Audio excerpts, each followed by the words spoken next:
The fluorescent lights of Detective James Garrison's office flickered in that annoying way they had been doing for weeks. He sat at his desk, surrounded by case files and cold coffee, when his phone buzzed at 11:47 p.m. The number was unfamiliar, but something in his gut told him to answer. The call that changed everything. His thumb hovered over the decline button for just a moment before instinct won out. The voice on the other end belonged to a nurse named Patricia, professional but trembling with urgency. She was calling from Memorial Hospital, and the first thing she said made his entire world stop. "Detective Garrison?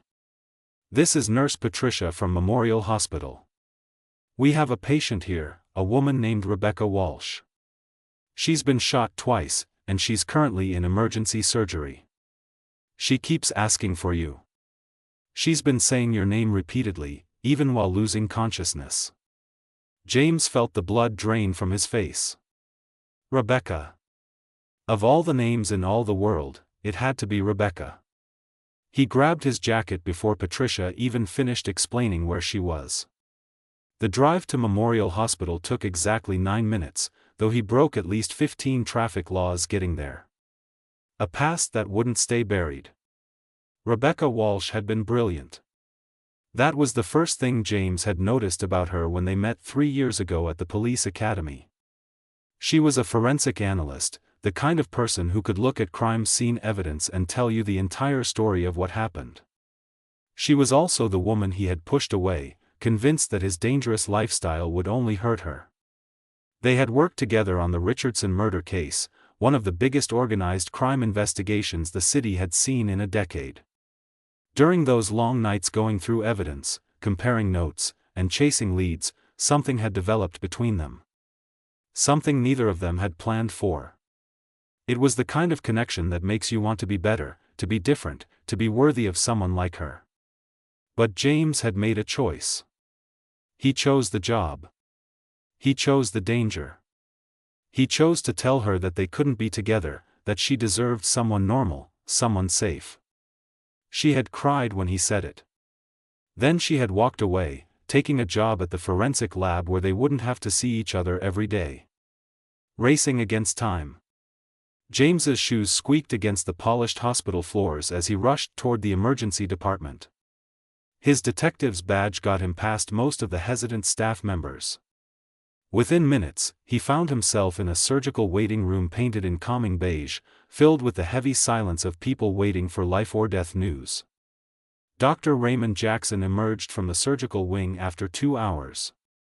He looked exhausted, his scrub still damp with perspiration. He found James pacing near the window, looking like a man being torn apart from the inside. "Detective Garrison," the doctor approached him carefully. "I'm Dr. Jackson. Rebecca made it through surgery. We stopped the internal bleeding and removed one bullet from her shoulder. The second one was more complicated, lodged near her abdomen, but we managed to extract it without further damage. She's stable now, but the next 48 hours are critical." The weight of guilt and fear. James sank into one of the uncomfortable plastic chairs, his legs suddenly unable to hold his weight. Relief and guilt warred inside him, creating a sensation that felt like drowning while standing on dry land. The doctor continued speaking, explaining the medical details, the recovery timeline, the precautions they would need to take. But James barely heard any of it. The nurse, Patricia, appeared with kind eyes and a concerned expression. She sat beside him and explained what had happened. Rebecca had been leaving the forensic lab late, as she often did. There had been a black car waiting in the parking lot. 2 men had gotten out. She had tried to run, but they had fired without warning or negotiation. A security guard from a nearby business had heard the shots and called emergency services immediately. "She was conscious when we brought her in," Patricia said softly. "She kept saying your name. She said, 'Find James. Tell James what I saw. Tell him it's connected to the Richardson case.' Those were her exact words before she lost consciousness." James's blood ran cold. The Richardson case. The case he had been ordered to stop investigating 2 weeks ago. The case that went higher up the chain of command than he was allowed to ask questions about. The case that involved people with power and connections and no conscience. Dark realizations. Rebecca had been shot because of something she had found in the evidence. Something important enough to make someone desperate enough to commit murder in a public parking lot.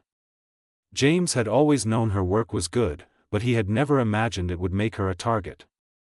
For years, he had told himself that pushing her away was noble. That keeping her separate from his dangerous world was the right decision. But sitting in that waiting room, knowing that she had been hurt precisely because he had not been there to protect her, he realized how wrong he had been. His absence hadn't saved her. It had left her defenseless. A promise made in darkness. When they finally let him see her in the intensive care unit, Rebecca was unconscious, connected to machines that monitored every heartbeat, every breath. She looked impossibly small in the hospital bed, pale except for the dark bruises forming on her visible skin. Bandages covered the places where bullets had torn through flesh and bone. James pulled a chair close to her bedside and took her hand gently, careful not to disturb the 4 lines. Her skin was cool but still living, still fighting. He made a promise there, alone with her in the quiet of the ICU. "I'm going to find out who did this, Rebecca," he whispered, his voice rough with emotion he had spent 3 years trying to suppress. "I'm going to find them, and I'm going to make sure they pay. But you have to fight. You have to wake up. Please wake up, because I have so many things I need to tell you. I have so many things I should have said before I was stupid enough to push you away." He didn't leave her side for the rest of the night, the files that shouldn't exist. James didn't sleep that night. Instead, he sat in Rebecca's hospital room, holding her hand and watching the machines that kept her alive. The morning sun filtered through the blinds, painting golden stripes across her pale face. Her condition remained stable, but she hadn't regained consciousness. The doctors said it could take hours or days. By the time morning officially arrived, James had made several important decisions. The first was that he was going to reopen the Richardson case, consequences be damned. The second was that he was going to find out exactly why someone had tried to kill Rebecca, and he was going to do it with every resource he could muster. He called his partner, Detective Marcus Rivera, from the hospital parking lot. Marcus had been James's partner for 5 years, and more importantly, he was one of the few people James trusted completely. "We're reopening Richardson," James said without preamble. There was a long pause on the other end of the line. "James, Captain explicitly told us to stand down on that case 2 weeks ago. There's no way that's happening." "Then we do it quietly," James replied, leaning against his car. "I'm not asking for permission. Rebecca Walsh was shot last night because she knew something about that case. Something important enough to make someone want her dead. I need to know what she found." Another pause, longer this time. "Meet me at the precinct in an hour. We'll figure this out. But James, you need to be careful. Whatever this is, it's bigger than we initially thought. Secrets in the evidence." The forensic lab was a maze of organized chaos. Computers hummed quietly, evidence lockers lined the walls in neat rows, and the smell of chemicals mixed with something indefinably sterile permeated the air. James had been there dozens of times during his investigation of the Richardson case, but never with the urgency he felt now. He found Rebecca's workspace exactly as she had left it. Her desk was meticulously organized, with notes carefully arranged and labeled. James knew Rebecca well enough to understand that her organization wasn't just for neatness. It was intentional. She was leaving a trail for someone to follow. In the bottom drawer, hidden beneath innocent-looking case files, James found a flash drive. No label. No indication of what it contained. But he knew with certainty that this was what someone had been looking for. Marcus arrived 20 minutes later, carrying 2 cups of black coffee and an expression that suggested he already understood they were about to dive into something dangerous. "Please tell me you found something," Marcus said, handing James one of the cups. "Better than that," James replied, showing him the flash drive. "I found Rebecca's insurance policy." They moved to the computer terminal in the corner of the lab, away from the main work area where other forensic analysts occasionally passed through. Marcus kept watch while James plugged in the flash drive and waited for it to load. What appeared on the screen made both detectives go very still: the connected pieces. The Richardson case had initially seemed straightforward. A high-level businessman named Vincent Richardson had been found dead in his penthouse, an apparent suicide by overdose. But Rebecca's autopsy findings had suggested otherwise. The angle of the injection mark, the inconsistencies with his known drug history, and the missing security footage from his building all pointed toward murder staged as suicide. But the files on the flash drive went much deeper. Rebecca had been digging into Richardson's financial records, his business associates, his communications. She had found layers of corruption that extended far beyond one dead businessman. Richardson had been involved in money laundering for multiple criminal organizations. More significantly, he had been working with city officials. High-level city officials. The kind of people who could order police captains to drop investigations. The kind of people who could arrange for a forensic analyst to be shot in a hospital parking lot. "Oh, God," Marcus whispered, scrolling through the files. Rebecca connected Richardson to at least 5 different government officials, including Deputy Mayor Harriet Devereaux. James felt his stomach drop. Deputy Mayor Harriet Devereaux was one of the most prominent political figures in the city. She was also the person who had personally ordered James to drop the Richardson investigation. A dangerous discovery. One file in particular made James's blood run cold. It was a video file, timestamped from 3 days ago. James clicked it open, and Rebecca's face appeared on the screen. She was sitting at her desk, speaking directly to the camera, speaking directly to him. "James, if you're seeing this, then something has happened to me," her recorded voice said. "Something bad. I'm leaving this because I trust you more than anyone else in the world, even though you've tried your best to make that difficult for both of us." James had to pause the video for a moment, unable to see through the sudden blur in his vision. Rebecca continued, "I found evidence that connects Deputy Mayor Devereaux to Richardson's death.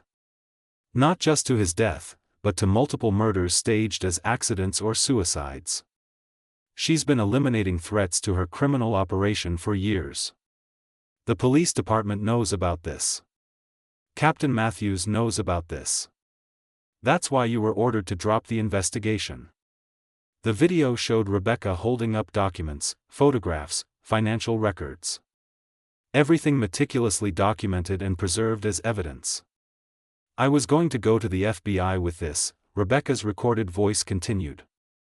"But first, I wanted to make sure it got to someone I could trust. I wanted to make sure it got to you. James, you're the only honest person I've encountered in this entire mess. Promise me you'll finish what we started.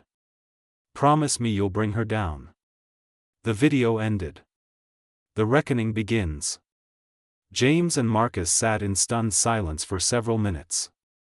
The implications were enormous, dangerous, and absolutely clear. Someone had found out that Rebecca was planning to expose Devereaux. Someone had decided that killing her was better than allowing the truth to come out. And that someone had access to police resources. "We need to copy this," Marcus finally said, his voice low and careful. "Everything on this drive needs to be backed up. Multiple locations. Then we need to get it to someone outside the department. Federal authorities. The FBI.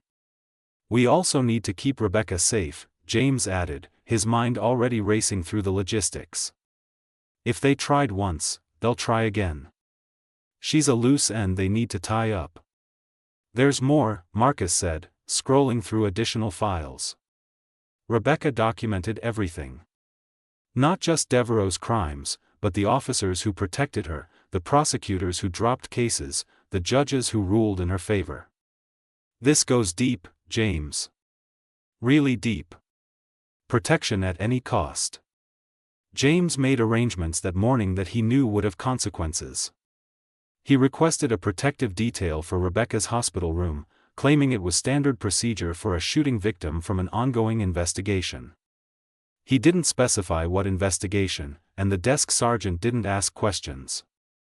He also reached out to a contact he had at the FBI, someone he had worked with on a joint task force 2 years earlier. Agent Catherine Brooks had always impressed James with her integrity and intelligence. If anyone could be trusted with what they had found, it was her. By early afternoon, Catherine Brooks was in a secure room at FBI headquarters, watching the video and reading through Rebecca's files. Her expression grew darker with each passing minute. "This is significant," she finally said, setting down the documents. "This is career-ending for multiple people, criminal charges for others. But detective, I need to ask you something. This forensic analyst, Rebecca Walsh. How much of this investigation is about justice, and how much of it is personal?" James didn't hesitate. "It's both. She's my responsibility. She became a target because of work she was doing with me. But more than that, she matters to me. She always has." Waiting in the darkness. By that evening, James had coordinated with federal authorities, arranged protection for Rebecca, and set in motion the machinery that would eventually bring down Deputy Mayor Harriet Devereaux and everyone in her network. But the physical work, the investigation, and the maneuvering felt hollow compared to his real concern. He returned to Rebecca's room in the ICU. She was still unconscious, still connected to the machines that kept her alive. James sat beside her bed, this time with the files spread out across his lap. He read her notes, understanding how much work she had done, how much risk she had taken, all because she believed in justice. "I found your evidence," he whispered to her unconscious form. "I found everything you documented. The FBI is taking it seriously. This is going to bring Devereaux down, Rebecca. This is going to work. You just have to wake up. You have to come back to me so I can tell you that you were right. You were right to push forward. You were right to take the risks. And I was wrong to push you away." The machines beeped steadily in the darkness, the only response available, the eyes that changed everything. Rebecca's eyes opened on the morning of the 4th day. It was a Tuesday, the kind of ordinary morning that would become extraordinary the moment her consciousness returned. James was there, as he had been for every hour of those 4 days, sleeping in the uncomfortable chair beside her bed, waking at the slightest change in the machine's rhythm. When her eyes finally fluttered open, he was already reaching for the call button, tears streaming down a face he hadn't shaved in days.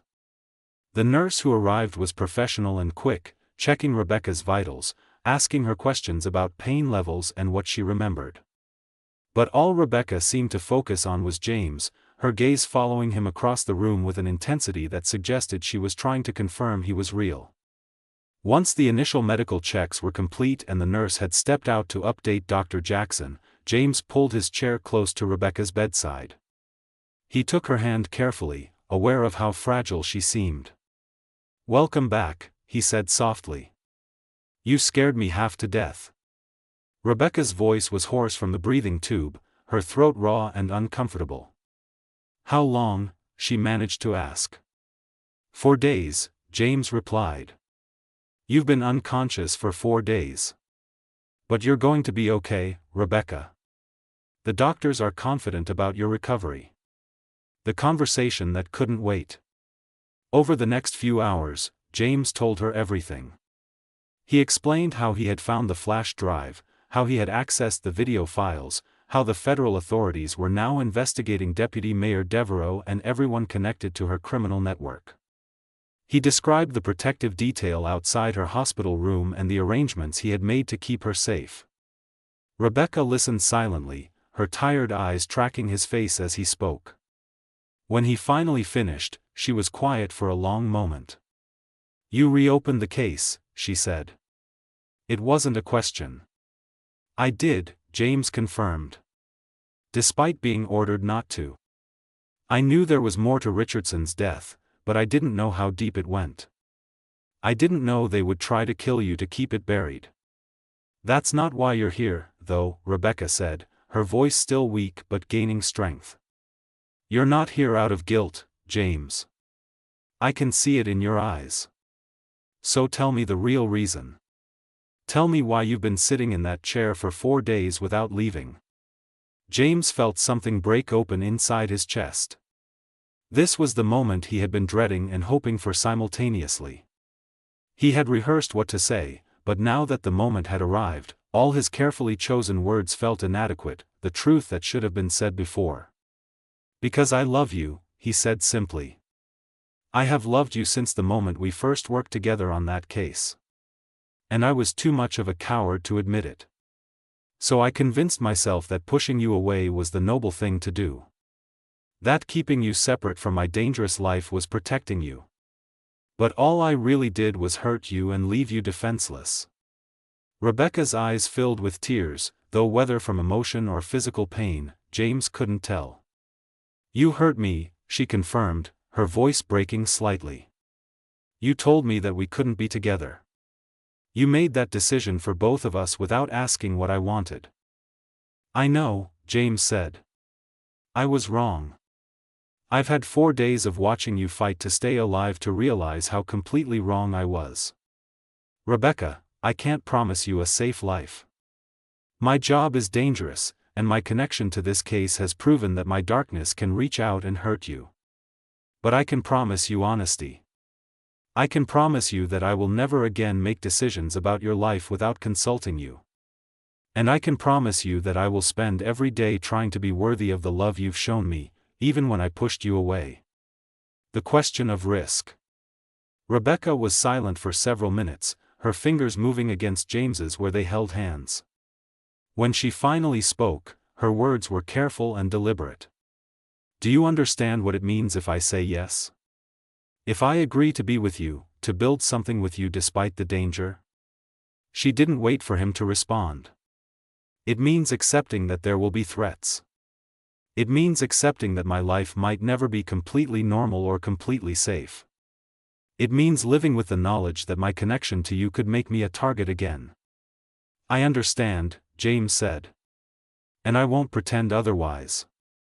But Rebecca, you're already a target. You have been since you started digging into Richardson's death. Being with me doesn't create the danger. It just means you won't have to face it alone. Rebecca considered this, her analytical mind working through the variables and outcomes the way it had worked through evidence and crime scenes. Finally, she spoke. I found something else, she said. Something that wasn't on the flash drive. Something I discovered the day before they shot me. I was going to show you in person, but I wanted to record it first, just in case. What did you find? James asked. Proof that Captain Matthews wasn't just protecting Devereaux, Rebecca said. He was active in her operation. He was the one who ordered your assignment to be dropped. He was the one who arranged for security footage to disappear. And according to the communications I recovered, he might be the one who ordered my shooting. The final piece. James felt the weight of this revelation settle on him. Captain Matthews. The man who had supervised his work for the past 3 years. The man who had explicitly ordered him to stop investigating Richardson. The betrayal was deep and personal, but it was also clarifying. He's going to run, James realized. Once he realizes that we have evidence against him. He already tried, Rebecca said.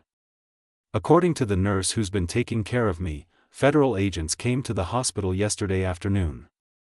They arrested someone in connection with organized crime activities. They didn't tell me much, but I overheard them mentioning a man in a captain's uniform. James stood abruptly, processing this information. He had been so focused on protecting Rebecca that he hadn't considered that the federal investigation might move faster than he anticipated. Captain Matthews had been arrested. Devereaux would be next. The entire corrupt network was collapsing. The choice to build. He turned back to face Rebecca, this woman who had somehow managed to be both vulnerable and strong, both hurt and forgiving. She was watching him with an expression that suggested she understood the magnitude of what was happening. "So what happens now?" she asked. "To us, I mean. Not to the investigation. Not to Devereaux or Matthews or any of it. What happens to us?" James returned to his chair, reclaiming her hand. "Now we figure out how to build something real. We figure out how to be together despite the dangers and the complications. We figure out how to make the impossible work." "And when it gets hard?" Rebecca asked. "And it will get hard, James. You know it will. Then we face it together," he said simply. "Not running from each other. Not making decisions for each other. Just facing it side by side. A beginning in the aftermath." Over the next 2 weeks, as Rebecca recovered and began physical therapy, James coordinated with federal authorities to ensure that the investigation remained solid and that all the pieces of evidence were properly documented. Deputy Mayor Devereaux was arrested and charged with multiple counts of murder, money laundering, and organized crime activity. Captain Matthews turned state's evidence in exchange for a reduced sentence, providing details about the network of officials and criminals who had worked together to maintain their operation. The Richardson case was officially reopened and solved. Justice, though long delayed, finally arrived, but more importantly, in the quiet moments between hospital visits and federal depositions, James and Rebecca began to rebuild what had been broken between them. They talked for hours about why they had pushed each other away, about fear and courage, about what love really meant when it came wrapped in danger and uncertainty.